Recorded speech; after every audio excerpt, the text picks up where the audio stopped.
서이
찬양합니다. 주님만 날 다스리소서. 예배합니다. 찬양합니다. 주님 홀로 높이 받으소. 예배합니다. 찬양합니다. 예배합니다. 찬양합니다. 주님만 날 다스리소서. 예배합니다. 찬양합니다. 주님 홀로 높이 받으. 예배합니다. 찬양합니다. 예배합니다. 찬양합니다. 주님만 날 다스리소서. 예배합니다. 찬양합니다. 주님 홀로 높이 받으소서. 주님 홀로 높이 받으소서. 주님 홀로 높이 받으소서. 주님 홀로 높이 받으소서. 우리 오직 주님 한 분께 최고의 박수로 영광 올려드리겠습니다. 주님 영광 받아 주시옵소서. 우리 시간 뜨겁게 박수하면서 찬양합니다. 마음에 가득한 의심을 깨치고 지혜기와 평안 마음으로 찬송을 흐르는 어린 양 예수의 빛으로 성죄함 얻었네. 성죄함 주 예수는 죄를 속했네. 할렐루야 소리를 아파요 함께 찬송세.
손 못 잡고 맘껏 내가 부활의 주 내가 부활의 주 따라가려면 그 손 못 잡고 만져라 내가 주 안에서 그리 살리라 그 손 못 잡고 만져라 못 잡고 만져라 그 손 못 잡고 만져라 널 지키며 인도하시리 그 손 못 잡고 너의 죄악의 짐 너의 죄악의 짐 무거울 때에 그 손 못 잡고 만져라 마음은 열고서 주를 모셔라 그 손 못 잡고 만져라 그 손 못 잡고 만져라 그 손 못 잡고 만져라 주가 널 지키며 인도하시리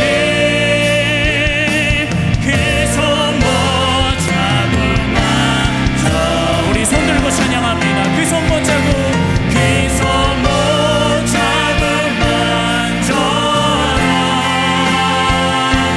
그 손 못 잡고 만져라 주가 널 지키며 인도하시리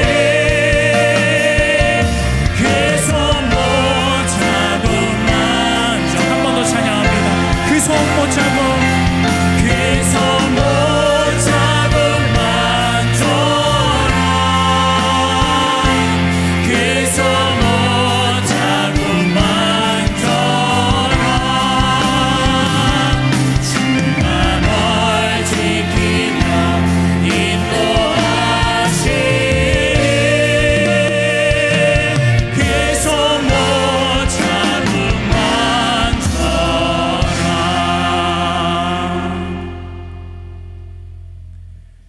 예수님께서는 요한복음 4장에서 말씀하셨습니다. 내가 주는 물을 마시는 자는 영원히 목마르지 아니하리니 내가 주는 물을 마시는 자는 그 속에서 영생하도록 솟아나는 샘물이 되리라. 그러자 이 여인이 우물가에 있는 여인이 말했습니다. 주여 그 생수를 내게 주시옵소서. 그랬더니 예수님께서 주셨습니다. 예수님이 생수가 되어 주셔서 그 여인의 심령을 만족시켜 주셨습니다. 우리도 이 시간 동일하게 고백하기 원합니다. 주여 생수를 주시옵소서. 주여 응답을 주시옵소서. 주여 은혜를 주시옵소서. 우리가 그렇게 간구한다면 주님께서는 주실 것입니다. 그것을 믿고 고백하며 이 시간 함께 찬양할 때 주님 앞에 우리의 온 마음을 드리기 원합니다. 우물가의 여인처럼 난 구했네. 헛되고 헛된 것들을 그때 주님 하신 말씀 내 샘에와 생수를 마셔라.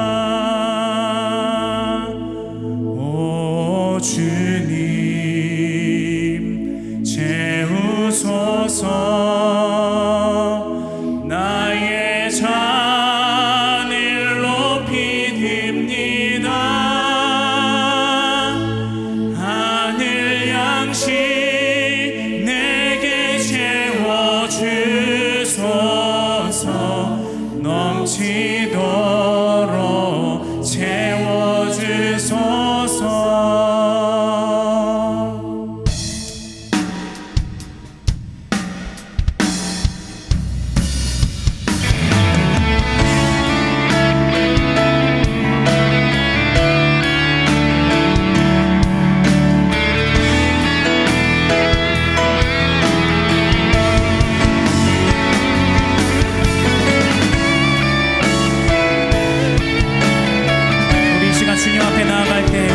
마음을 가지고 함께 찬양하기 원합니다.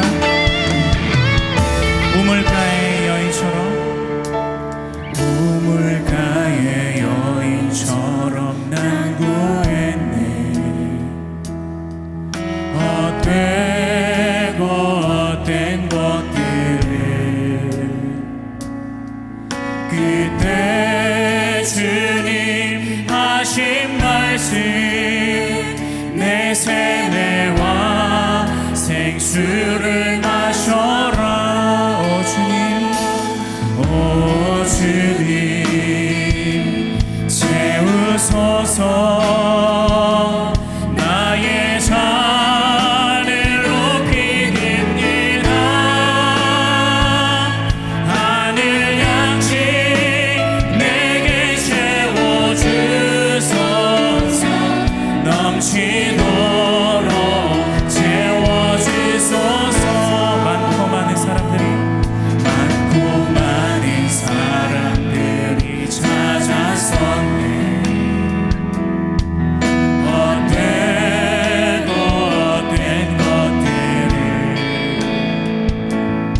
목마른 나의 영혼, 목마른 나의 영혼 주를 부르니 나의 맘마저 주소서.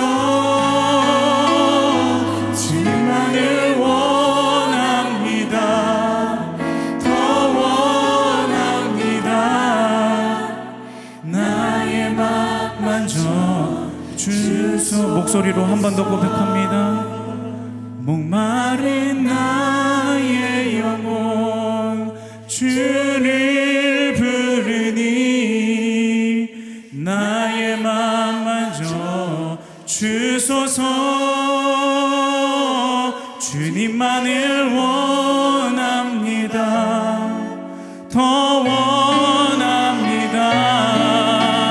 나의 맘마저 주소. 전심으로 찬양합니다. 목마른 나의 영혼 주를 부르니 나의 맘마저 주소서. 주님만을 원합니다. 더 원합니다. 나의 맘마저 주소. 목마른 나의 영혼, 목마른 나의 영혼 주를 부르니 나의 맘마저 주소서. 주님만을 원합니다. 더 원합니다. 나의 맘마저 주소. 주님만을 원합니다. 주님만을 원합니다. 더 원합니다. 나의 맘마저 주소서. 우리 이 시간 뜨겁게 기도하기 원합니다. 주님의 그 생수를 내게 허락하여 주시옵소서. 주님의 그 응답을 내게 허락하여 주시옵소서. 주님의 그 은혜를 내게 허락하여 주시옵소서. 그래서 주님 한 분만으로 만족해 하시고 주님 한 분만으로 우리가 기쁨을 누리게 하여 주옵소서. 오직 주님 한 분만 바라보며 주님께만 소망을 두며 우리 주님 한번 부르짖고 뜨겁게 기도하시겠습니다. 주여. 오늘 하나님의 말씀은 열왕기하 5장 18절 말씀입니다. 제가 가진 성경으로 구약 569페이지에 있습니다. 열왕기하 5장 18절 말씀입니다. 우리 한 목소리로 하나님의 말씀 합독하시겠습니다. 오직 한 가지 일이 있사오니 여호와께서 당신의 종을 용서하시기를 원하나이다. 곧 내 주인께서 림몬의 신당에 들어가 거기서 경배하며 그가 내 손을 의지하심에 내가 림몬의 신당에서 몸을 굽히오니 내가 림몬의 신당에서 몸을 굽힐 때에 여호와께서 이 일에 대하여 당신의 종을 용서하시기를 원하나이다 하니. 아멘. 오늘 저는 이 말씀으로 진정한 치유라는 제목으로 은혜를 나누도록 하겠습니다. 저는 오늘부터 4주 동안 지평융합이라는 주제로 말씀을 나누고자 합니다. 그게 무슨 말이냐 하면은 지평융합은 가다머라는 그런 학자가 말하는 용어입니다. 상당히 어려워 보이지만 개념이 간단합니다. 우리가 지평선이나 수평선을 보게 되면은 그 지평선과 수평선은 하늘과 바다 또는 하늘과 땅이 이렇게 닿아 있는 것처럼 보입니다. 그런데 그것은 끝까지 닿아 있지가 않습니다. 그것과 마찬가지로 우리의 과거에 있었던 일과 현재에 있었던 일은 만나지 않는 것처럼 보이지만 굉장히 그 가운데서 융합이 일어난다는 개념이, 그게 바로 지평융합의 개념입니다. 성경은 과거의 사건이 기록된 책입니다. 그런데 현재에도 그 말씀을 살아서 역사하십니다. 그런데 과거의 문화와 현재의 문화는 다른 성격을 가지고 있습니다. 그래서 우리는 과거의 일을 문화적 측면에서 또 사회적 측면에서 또 역사적 측면에서 다각도로 들여다볼 필요가 있습니다. 그리고 그것을 바탕으로 현재에는 말씀이 어떻게 작동하는지 또 면밀히 살펴볼 필요가 있습니다. 저는 오늘부터 여러분과 함께 과거로 좀 돌아가 보려고 합니다. 과연 하나님께서는 과거 그 시점에 어떤 말씀을 하셨고 우리가 어떻게 이해하기를 또 바라셨으며 지금 우리의 삶에서는 어떻게 작동하시기를 바라는지 여러분과 함께 살펴보도록 하겠습니다. 라비 제커라이어스라는 그런 21세기 최고의 신학자로 꼽히는 학자가 있습니다. 저는 그가 한 강의장에서 질문을 받았던 영상을 본 적이 있습니다. 굉장히 흥미로운 질문이었습니다. 왜 기독교인들은 꽤나 높은 그런 도덕적인 기준을 두고 강요하고 그것이 지켜지지 않을까 봐 고민하느냐? 사람들은 기본적으로 자신들이 어떻게 살아야 되는지 알 수 있다. 잘 알고 있다. 당신이 그렇게 고민하지 않아도 세상은 크게 악하지 않고 악한 자는 처벌받는다. 이런 질문을 했습니다. 다시 말해 질문자는 왜 도덕적 가이드인 성경이 필요하냐? 왜 성경 말씀대로 우리가 살아야 잘 살 수 있느냐? 이런 이야기를 한 거죠. 당신이 우려하는 것 같이 성경이 하나 사라진다고 해서 사람들은 약탈과 살인, 방화, 그리고 강간과 같은 그런 사회적 범죄를 일삼으면서 그리고 무질서해지지 않는다. 이런 이야기를 한 거죠. 그런데 제커라이어스라는 그 학자의 대답이 되게 간단했습니다. 뭐라고 대답했냐면 당신은 밤에 문을 잠그고 주무십니까? 이렇게 대답을 했습니다. 그러니까 그렇게 걱정하지 않으면서 왜 당신은 그렇게 문을 잠그면서 자냐는 얘기겠죠. 그리고 그가 이야기한 20세기의 사건은 저를 굉장히 경악하게 했습니다. 중국에서 있었던 의화단 사건부터 시작해서 문화대혁명까지 중국에서 몇 명이 학살당했는지 아느냐라는 질문을 합니다. 무려 6천만 명입니다. 유대인들의 홀로코스트는 장난처럼 여겨집니다. 그렇게 많은 살인과 그런 것들이 저질러졌는데 이 질문자도 이야기를 합니다. 중국은 세속국가입니다. 기독교 문화권이 아니라는 얘기죠. 그게 굉장히 중요한 키포인트입니다. 성경이 들어가지 않고 말씀이 들어가지 않고 기독교 문화권이 아니면은 그러면은 진리가 아닌 것이 진리인 것처럼 비춰지게 됩니다. 기준이 다르다는 것이죠. 기독교 문화권과 아닌 것의 차이는 바로 여기서부터 시작이 됩니다. 어떤 기준을 가지고 사회가 움직이느냐 그런 것이죠. 여기 연장해서 한 번 더 깊은 이야기를 한번 나눠보도록 하겠습니다. 모두 무소유라는 개념을 아시죠? 참 좋은 이야기 아닙니까? 내 소유를 포기한다는 것. 근데 성경은 무소유를 이야기하고 있지 않습니다. 어떤 자매가 저한테 이제 왜 사람들이 무소유에 이렇게 열광을 하느냐고 물어봤습니다. 이때 제가 이런 대답을 했습니다. 사람들은 자신들이 자신의 인생을 위하여 이기적으로 살기 때문에 자신의 이기적인 것을 내려놓는 것을 귀하게 여기고 존경한다 라는 이런 이야기를 한번 나눈 적이 있었습니다. 근데 왜 성경은 무소유를 이야기하지 않을까요? 성경은 애초부터 소유의 개념을 가르치지 않습니다. 왜냐하면 모든 것의 주인은 하나님이시기 때문입니다. 우리는 소유라는 개념이 없죠. 단지 하나님의 자녀가 되어서 누리다가 하나님께서 부르시면은 가는 것이 우리의 인생입니다. 그래서 더불어 잘 살라는 것이 하나님의 메시지죠. 내가 가진 것이 있으면 나눠주고 내가 부족하면 채움받고 살아가는 것이 기독교적 삶의 주제입니다. 근데 내 것을 포기하기가 굉장히 쉽지 않은 겁니다. 내 것이라고 느껴지는 것이 굉장히 많기 때문이죠.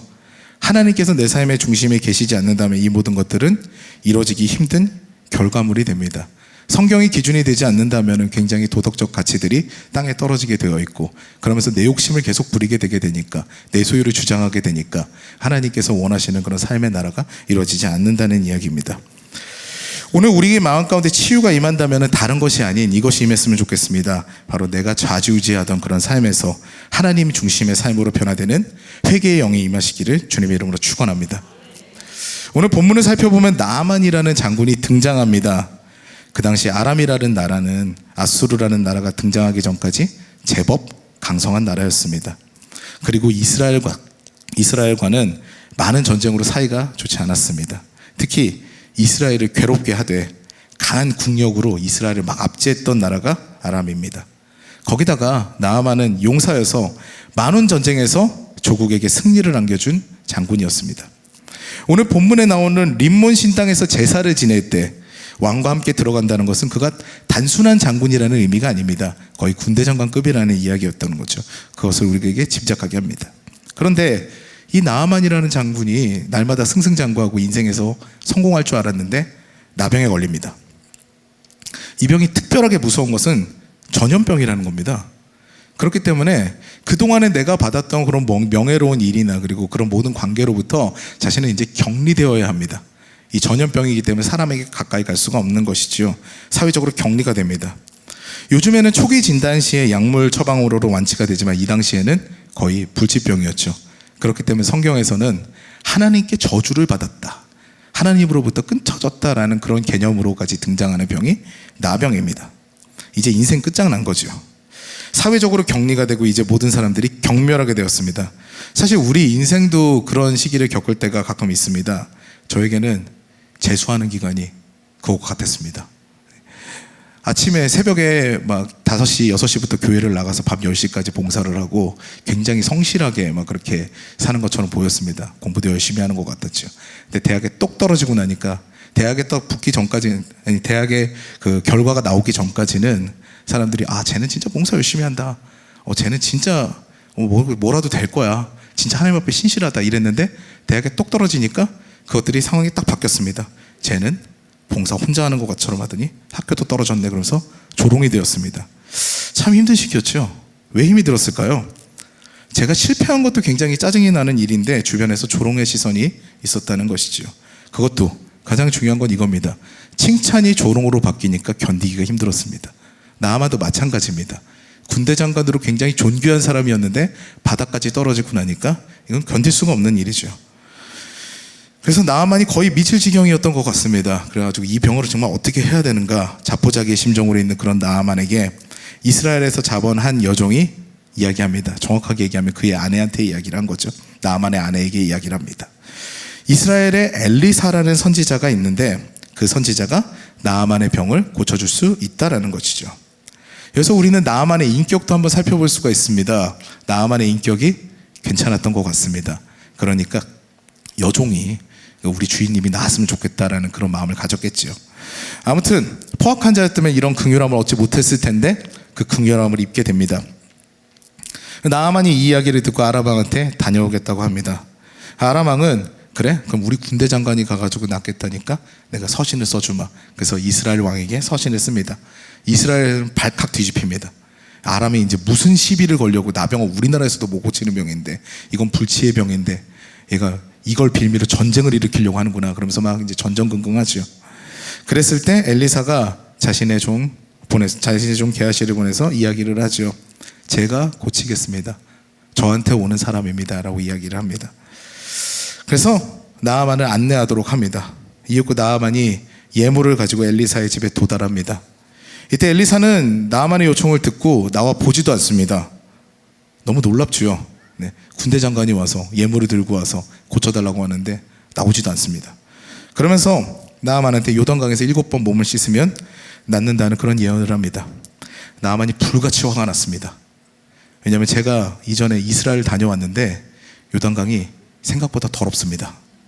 네, 그래서 정말로 아람의 성경에 나와 있는 아바나나 바르발 강이 훨씬 깨끗하고 아름다울 겁니다. 멀리서 나병이 낫기 위해서 자신이 저 아래로 내려다 보이는 지금까지 계속 내가 싸움하면 이겼고 그럼 정말 나의 발바닥 밑에 보이는 그 나라에까지 찾아왔는데 거기 나라에 있는 그런 선지자는 사람이 나와보지도 않는 데다가 저 더러운 요단강에 가서 씻으라 그러니까 이제 화가 난 거죠. 이제 분노합니다. 요단강을 보면은 요단강에 들어가면 없던 병도 생길 것 같습니다. 그렇게 막 흙탕물 같거든요. 더럽습니다. 그러니까 화가 났죠. 근데 이번에 같이 간 신하들이 설득합니다. 역시 나아만의 인품이 좀 훌륭했던 것 같습니다. 요단강에 7번 몸을 씻는 것은 굉장히 쉬운 일입니다. 이것을 행해서 당신이 나병이 낫게 된다면은 그건 정말 대단한 일 아닙니까? 믿져야 본전이니까 저 좀 더럽지만 들어가십시오 한 거죠. 네. 그래서 나아만은 요단강으로 나아갑니다. 그리고 모두가 아시다시피 7번 씻자마자 씻은 듯이 낫습니다. 여기서 우리는 우리 인생의 치유 조건을 발견할 수가 있습니다. 이것은 우리 몸의 치유와 같습니다. 하나님의 말씀을 믿고 따르게 되면 인생에서 치유가 일어납니다. 인간의 눈으로 봤을 때는 아바나나 바르발강이 훨씬 깨끗하게 보일지 몰라도 하나님의 명령은 저 더럽게 보이는 요단강의 씻어라였습니다. 하나님의 기적은 이처럼 우리의 생각과 아주 다르지요. 예수께서 베드로를 만났을 때를 기억하십니까? 고기를 한 마리도 잡지 못했습니다. 그러나 베테랑 어부였던 베드로에게 배 2편으로 그물을 던지라고 하십니다. 그 이전의 만남에서는 고기가 있을 리 만무했던 그런 깊은 곳으로 와서 그물을 던지라고 하죠. 요한복음 21장 6절 말씀을 보면 그물을 배 오른편에 던지라. 이에 던졌더니 물고기가 많아 그물을 들 수 없더라. 이 정도로 하나님께서는 역사하시죠. 또한 누가복음 5장 4절부터 6절까지의 말씀을 보면 깊은 데로 가서 그물을 내려 고기를 잡으라. 그렇게 하니 고기를 잡은 것이 심이 많아 그물이 찢어지는지라. 아멘. 갈릴리 바다일까요? 호수일까요? 어떤 데는 갈릴리 호수라고 그러고 어떤 데는 갈릴리 바다라고 하지요. 근데 둘 다 비슷하게 맞습니다. 왜냐하면 갈릴리 바다에는 밑에 소금이 좀 깔려 있다고 합니다. 제가 직접 맛봤는데 살짝 짠맛이 납니다. 네. 그래서 갈릴리 호수기도 하고 바다기도 하면서 해수어도 사고 담수어도 사는 곳이 갈릴리 바다입니다. 갈릴리 호수이죠. 그곳에서 깊은 곳에 고기가 거의 없었다는 것을 베드로는 이미 알고 있습니다. 베테랑 어부기 때문에. 그렇기 때문에 얕은 물가로 가서 고기를 잡아야 많이 잡는다는 건 아는데 예수님의 말씀 무엇이었습니까? 깊은 곳으로 가서 그물을 내리라고 하셨습니다. 요단강이 더러운데 거기서 씻으면 낫는다고 하신 것이 하나님의 말씀입니다. 그러니까 우리의 상식과 개념을 뛰어넘는 것이 바로 하나님을 향한 믿음이지요. 그리고 그 믿음을 우리가 하나님 앞에 보였을 때 기적과 같은 치유의 역사가 일어나는 것입니다. 우리의 물질 세계의 모든 문제는 하나님의 말씀을 따름으로써 해결될 수가 있습니다. 그런데 대부분 여기서 그치는 것이 문제가 됩니다. 더 중요한 나의 삶의 치유는 아직 일어나지 않았습니다. 과연 나아만은 하나님의 사람이 되었을까요? 과연 나아만은 서두에 이야기했던 라빈 제커라이스의 이야기와 같이 새로운 기준이 자리 잡아서 올바른 삶으로 구원에 이르렀을까요? 고민해 보신 적 있으십니까? 나아만은 치유를 받고 난 다음에 그 다음에 엘리사를 찾아옵니다. 이것은 우리에게 많은 것을 알려줍니다. 몸의 치유 이후에도 우리가 변화되어야 되는 그런 삶의 모습이 있다는 거죠. 이것을 잘 설명해주는 예화가 누가복음에 기록된 예수께서 길을 가다가 만난 나병 환자 10명에 대한 이야기입니다. 누가복음 17장 12절부터 18절까지 말씀 보면은 나병 환자 10명이 예수를 만나 멀리 서서 소리를 높여 이르되 예수 선생님이여 우리 불쌍히 여기소서 하거늘 가서 제사장들에게 너희 몸을 보이라 하셨더니 그들이 가다가 깨끗함을 받은지라 이렇게 기록되어 있습니다. 그런데 그 중에 한 사람이 자기가 나은 것을 보고 큰 소리로 하나님께 영광을 돌리며 돌아와 예수의 발 아래 엎드려 감사하니 그는 사마리아 사람이라. 신앙인 대부분이 이렇게 문제에 매달려 있습니다. 그리고 문제가 해결되게 되면 그 다음부터 그 뒤에 있는 본질을 보지 못하게 됩니다. 문제가 해결되면 그 다음에는 하나님께서 나에게 이런 것을 행하셨어. 하나님께서 내가 기도했더니 이런 것들을 들어주셨어. 여기서 끝나게 됩니다. 현상적인 복을 받은 것만이 간증이 되는 인생이 되는 것이죠. 하나님께서 내 삶에 깊이 진짜 간섭하셔서 내가 하나님의 사람이 되는 것을 스스로 꺼리는지도 모르겠습니다. 여기서 재미있는 부분은 바로 10명의 나병 환자 중에 그 위에 신앙의 삶이 변화되겠다고, 내가 다시 감사하겠다고, 하나님 앞으로 돌아가겠다고 했던 사람이 이방인이었죠. 경멸받는 사마리아 사람이었습니다. 이 이야기의 연장 성격의 말씀이 누가복음에 또 기록이 되어 있습니다. 누가복음 4장 27절에 나아만을 예수님께서 인용하신 그런 말씀이 나오죠. 나아만을 예수님께서 인용하신 말씀입니다. 또 선지자 엘리사 때 이스라엘에 많은 나병 환자가 있었을 때 그 중에 한 사람도 깨끗함을 얻지 못하고 오직 수리아 사람 나아만 뿐이었느니라. 이 말씀은 예수께서 굉장히 가식적인 신앙인들을 꾸짖으실 때 하셨던 말씀입니다. 오히려 삶의 변화가 일어나는 것은 지속해서 신앙을 가졌던 사람이 아닌 이방인인데 큰 은혜를 경험한 사람이었다는 것입니다. 옆에 사람들에게 한번 인사해 보시겠습니다. 죄가 깊으면 은혜도 깊습니다. 우리의 언어로 다시 한번 이야기해 보겠습니다. 세상에서 놀다가 돌아오면 은혜가 더 큽니다. 하나님을 잘 모르는 이들이 은혜를 받으면 고민하게 되는 거죠. 나에게 은혜를 주신 그분은 과연 누구일까? 나는 그분을 위해 어떤 삶을 살아야 될까? 여기까지 이르러야 하나님께서 주시는 구원의 은혜를 경험하게 되고 예수가 아니면 안 되는 진정한 신앙인의 삶으로 걸음을 뗄 수 있는 것입니다. 신앙생활을 오래 하는 사람들의 문제 아닌 문제점은 내 힘으로 이루어졌다는 그런 영적 교만에 빠질 확률이 높다는 것이죠. 내가 기도를 했으니까 응답이 오는 건 당연해. 내가 금식했으니까 당연히 하나님께서 이렇게 역사를 하셔야지. 내가 지금 이렇게 경건 생활을 하는데 하나님께서 나를 이렇게 붙들어 주시는 게 당연하지 라는 것들이 바로 우리에게 올 수 있는, 오랜 시간 생활을 하는 사람들에게 올 수 있는 오히려 문제점이 될 수 있는 것이죠. 물론 나의 부르짖음과 나의 기도를 외면하지 않으시는 하나님이십니다. 그런데 그 역사를 누가 이루셨습니까? 하나님께서 이루셨죠. 그렇기 때문에 거기서 멈추게 되면 진정한 마음의 치유와 삶의 변화는 일어나지 않습니다. 여러분 어떠십니까? 중요한 것들 지키고 계십니까? 사실 오늘 본문에서 돌아온 나아만은 상당히 기가 막힌 선언을 합니다. 이방인인 자신이 이제 림몬 신을 버리겠다고 합니다. 림몬 신은 하닷이라고도 하는데 폭풍의 신이자 전능한 신입니다. 그리고 풍요의 신이기도 합니다. 아람의 바알 신과 같습니다. 그런데 그것을 버리겠다고 합니다. 이제 하나님 선택하겠다고 합니다. 하나님만 섬기겠다고 선언합니다. 가뜩이나 나아만의 선포는 그동안의 자신의 생각을 철저하게 부숴버립니다. 아람의 그 시원하고 정말 깨끗한 그런 강이 아니라 요단강에 들어갑니다. 그리고 그래서 나왔습니다. 그리고 정말 아람의 그 모든 신들, 풍요를 준다는 그런 신들한테 다 구했는데 누구도 해결하지 못했는데 하나님이 하셨습니다. 그러니까 나의 삶의 패러다임이 다 바뀌어버리는 것이죠. 남들 아무도 해결할 수 없었던 이 문제를 하나님이 해결하셨으니까 이제 나는 하나님께로 가겠다라는 선언을 하는 것입니다.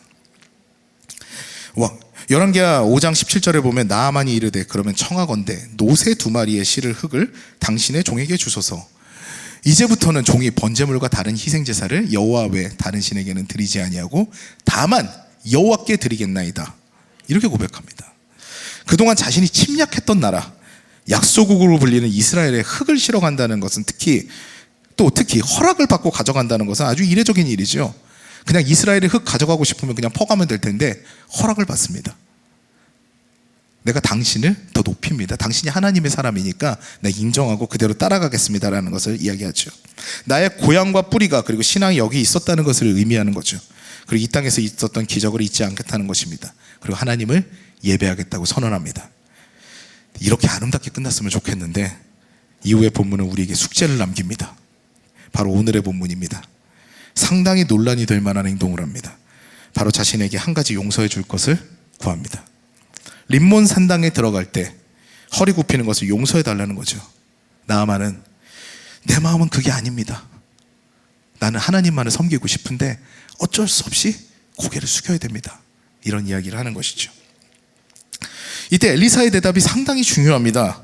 샬롬이라고 이야기합니다. 굉장히 뜬금없죠. 평안히 가라 이렇게 얘기합니다. 그게 된다 안 된다 이런 가부를 뜻하는 게 아니라 그냥 평안히 가라라고 합니다. 학자들은 이 부분을 두고 여러 가지 견해를 제시합니다. 하나님께서는 세속과 하나님 신앙 사이에 갈팡질팡한 나아만에게 응답하지 않으신 것이다. 나아만은 여기서 끝났다 라는 견해도 있습니다. 그리고 평안을 엘리사가 이야기했으니까 샬롬이라고 얘기했으니까 하나님께서는 그것을 인정하셨다 이런 견해도 있습니다. 근데 우리가 또 주의해서 봐야 될 것은 이 부분은 10계명의 제1, 2계명을 어기는 것입니다. 내 앞에 다른 신을 두지 말라와 우상 앞에 절하지 말라를 어기는 것과 같죠. 상당히 혼란스러운 부분입니다. 가뜩이나 엘리야와 엘리사 같은 경우에는 이스라엘의 혼합주의 신앙을 배격했던 선지자입니다. 하나님과 바알 둘 중 하나만 섬기라고 강조했던 선지자와 그의 제자였지요. 그런데 나아만의 이 혼합주의 발언에 엘리사는 앞서 말씀드린 대로 그냥 샬롬이라고 대답을 합니다. 이것이 우리를 혼란스럽게 하는 것이죠. 사실 오히려 이 기회를 틈타서 너 그럼 구원 못 받는다. 하나님께서 원하지 않으니까 그 자리에서 내려오고 너 이제 하나님만 믿어야 돼. 어디 지금 림몬을 믿어 하나님 살려주지 너 다시 나병 걸릴 거야. 이렇게 이야기하는 것이 우리 일반적인 생각이겠지요. 그런데 왜 엘리사는 그것도 혼합주의 신앙을 그렇게 배격했던 엘리사는 오히려 평안하게 가라고 하셨을까요? 여기서 우리가 주목해야 될 것은 나아만은 엘리사에게 그가 모를 수 있는 자신의 약점을 끄집어내서 솔직하게 용서를 구한다는 부분입니다.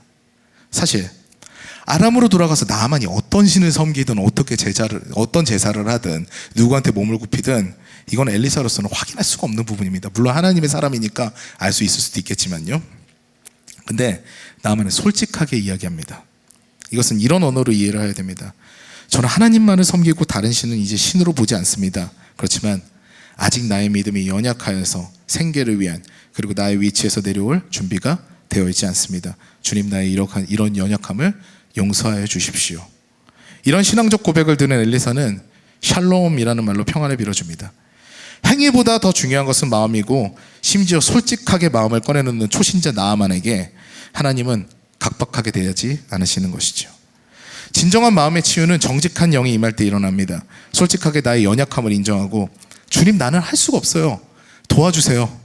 주님 제가 지금은 이렇지만 제가 주님 앞에 돌아갈 준비가 되어 있습니다 라는 것이 바로 진정한 회개이자 거듭남의 시작이 되는 것입니다.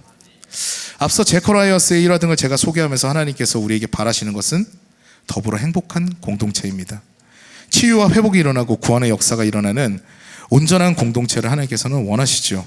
그리고 그것은 우리가 솔직하게 우리의 연약함을 인정하고 우리 생각을 버리고 하나님의 뜻을 구할 때 일어납니다. 저는 여러분께 묻고 싶습니다. 교회는 사람을 살리는 곳입니까? 아니면은 죄를 판단하고 나고자를 걸러내는 곳입니까? 제가 예전에 대학원에서 싱글맘 발제를 한 적이 있습니다. 미혼모에 대한 발제를 한 적이 있어요. 근데 대부분의 싱글맘은 자신의 처지들보다는 자신들이 죄인으로 낙인 찍힌 것에 더 괴로워했습니다. 참 마음이 아팠습니다. 그러니까 자신의 행위들이 죄악된 것이라고 이렇게 낙인 찍힌 것들 굉장히 마음 아프고 힘들어했다는 이야기죠. 저희가 발제를 마무리하면서 그때 저희는 이런 결론을 내렸습니다. 죄를 감추고 떳떳하게 사는 그런 신앙인들보다 아이를 위해 용감하게 결정을 내린 싱글맘을 교회는 안아야 된다라는 그런 발제에 마무리를 했었죠.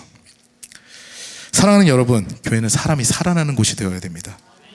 병이 낫고 귀신이 쫓겨나는 등 그런 현상들이 일어나는 것도 물론 교회입니다. 하지만 그것으로 끝나면 안 됩니다. 내면에 상처가 있고 아픔이 있고 무엇보다 연약함이 있음에도 불구하고 솔직하게 하나님 앞에 꺼내놓는 영혼들을 위해 중보하고 함께 걸어가는 공동체가 되어야 됩니다. 죄를 재단하는 것은 참 쉽습니다. 그런데 그 죄악된 삶을 안타까워하면서 기도하고 연약한 자가 그리스도의 능력으로 담대한 신앙인으로 거듭나는 곳이 교회가 되어야 합니다. 앞서 말씀드린 제커라이어스의 사례 등을 살펴보면 우리는 할 수 있습니다. 도덕적으로 깨끗합니다. 우리는 지금 거룩합니다. 라는 그런 이야기들이 여지없이 포장된 것이고 더욱 진실하게 하나님 앞에 나와야 한다는 것을 알 수 있지 않습니까? 바로 그렇습니다. 하나님 앞에 선다는 것은 헬라어로 코람데어라고 합니다. 우리의 신앙이 이와 같아야 합니다. 하나님 앞에 서게 된다면 우리가 당당할 것이 무엇이 있겠습니까? 하나도 당당할 것이 없습니다. 욥이 그렇게 굉장히 하나님 앞에 하나님이 없을 때 그렇게 자신이 대단하고 자신이 위대하고 자신은 지금 고난을 겪고 있고 정금같이 나올 거고 이렇게 고백을 하지만 하나님이 나타나시니까 어떻습니까? 아무 말도 할 것이 없습니다. 당당할 것이 단 하나도 없어야 정상입니다. 그분의 은혜에 그저 감사하는 것이 우리의 삶이고 그러므로 그분의 뜻을 따라가려고 노력해야 됩니다. 그때 하나님께서는 임재하시고 역사하시며 인생의 큰일을 이루시는 분입니다. 나아만과 같이 나는 못합니다. 내 방법은 틀렸습니다. 주님 도와주세요. 라고 고백해야 되는 것이죠. 하나님, 제 방법이 옳아요. 이쪽으로 오세요. 하는 우를 범하면 안 된다는 것입니다. 진정한 마음의 치유는 나의 연약함을 인정하고 주님이 나의 주인이 되실 때 그때 바로 일어나게 되어 있습니다. 자기 생각을 내려놓고 하나님의 뜻을 따라가서 몸이 치유되고 그 이후에 하나님 앞에 서서 하나님만을 섬기고 하나님만을 내 인생의 하나님으로 결정하고 하나님 중심의 삶을 살기로 결단하여서 마음의 치유를 경험하는, 또한 그 치유의 마음으로 주변의 연약한 이들을 정죄하기보다는 격려하고 중보하는 저와 여러분 되시기를 주님의 이름으로 축원합니다. 아멘.